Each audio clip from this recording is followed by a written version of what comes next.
Bem-vindos a este guia técnico sobre o HP14. Somos a Kelatos Informática, especialistas em reparação técnica. Recolhemos o teu equipamento ao domicílio, fazemos diagnóstico gratuito e enviamos orçamento antes de reparar. Sem chamadas, sem deslocações. Estamos localizados na Cal Joaquim Maria Lopes 26, Madrid. Cómodo, transparente e profissional. Link na descrição.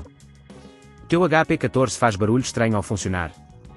Este sintoma pode ser causado por um disco rígido que está a falhar ou por algum componente solto dentro do equipamento.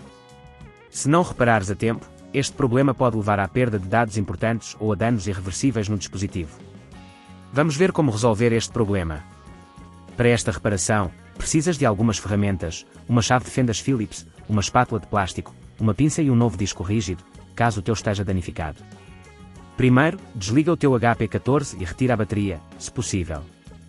Usa a espátula de plástico para abrir a parte inferior do equipamento com cuidado, começando pelas bordas e evitando danificar as presilhas plásticas. Uma vez aberto, procura o disco rígido. Ele está normalmente localizado perto do centro do computador. É um componente retangular ligado por parafusos. Dispara os parafusos que seguram o disco rígido no lugar, normalmente são 2 ou 3. Lembra-te de guardar os parafusos num local seguro. Com a pinça, desconecta o cabo que liga o disco rígido à placa-mãe. Agora, puxa o disco para fora, tomando cuidado para não danificar os componentes adjacentes. Se neste ponto achares que é demasiado complexo, lembra-te que na Kelatos recolhemos o equipamento no teu domicílio e devolvemos-te reparado. Para instalar o novo disco rígido, insere no mesmo slot e conecta o cabo novamente. Aperta os parafusos para garantir que tudo está seguro. Antes de fechar o computador, verifica se não deixaste nenhum cabo desconectado e se não há ferramentas ou peças soltas dentro do equipamento.